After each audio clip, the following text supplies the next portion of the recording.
Black defines cultural heritage institutions or museums as cultural treasure houses filled with informal and structured learning and accessible to all regardless of their intellectual, physical, social, cultural or economic situation. There's nothing particularly new about them.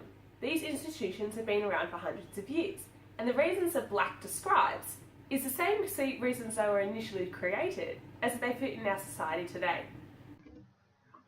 But our society has changed.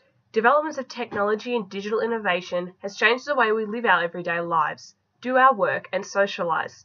We spend more time on the computer, technologies and things like mobile phones.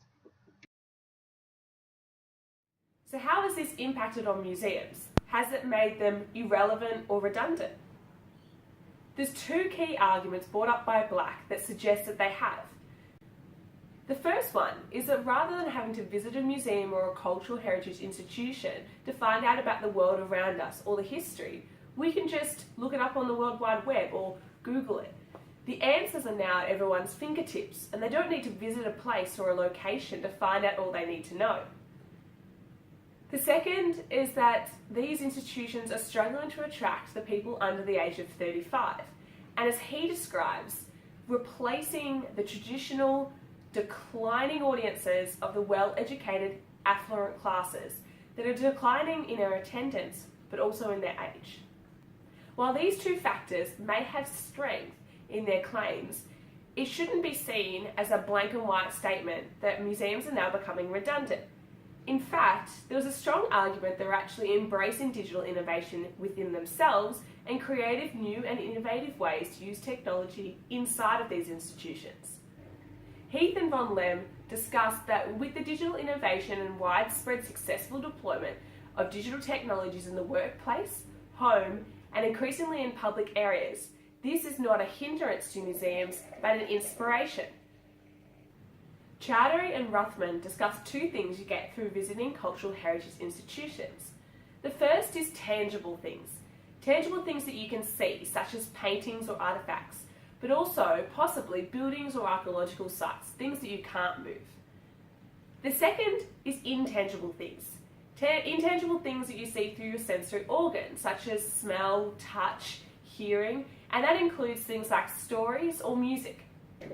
In the online environment, it could be argued that intangible things through our sensory organs are less able to be done. That means you can't go online and smell something or necessarily touch it. But also there is a facet of the physical tangible things, where you can't go and see how big something is. You're restricted by the size of your screen. But for the purposes of this discussion, the real question is how have these tangible and intangible things in conclusion with digital innovation being implemented in our museums and cultural heritage institutions? But right now I'm the perfect example of some of the things that Black spoke about earlier. I'm under the age of 35 and currently, even though for educational purposes, using digital media.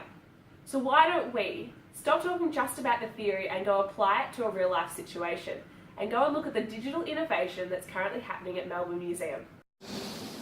But when I went outside, things just got better. It was raining. So what a great day to spend inside of a museum, learning and exploring. When I first arrived at Melbourne Museum, I was greeted instantly by the use of technology in this interactive board informing me of the different exhibitions that were currently on display. I decided to begin at the start of time, the dinosaur exhibition.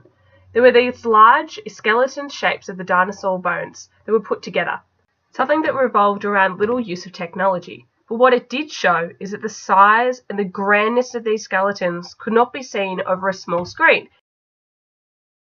However, to further understand dinosaurs and how they moved and in their times, there was a recreation in a 3D technological form of how these animals move and how they interact with each other. The use of technology that really made these creatures come to life in front of your eyes. It was the perfect example of Ruthven and Chowdhury's descriptions of tangible and intangible objects. The tangible in being able to see the bones and the skeletons of the dinosaurs, and the intangible through our sensory organs about able to see the dinosaurs move and the sounds that they made. This 3D interactive model provided another way for students and visitors to understand how dinosaurs lived. something that would not be possible without the use of technology incorporated into the museum. Heath and von Lehn discuss how interactivity is increasingly becoming part of museums through digital innovation, which allows people enhanced interpretation, discussion and learning through choosing what they would like to learn about by touching on interactive screens throughout the museum. Another exhibition I visited inside of the Melbourne Museum was one on our Aboriginal heritage. This included a lot of personal anecdotes.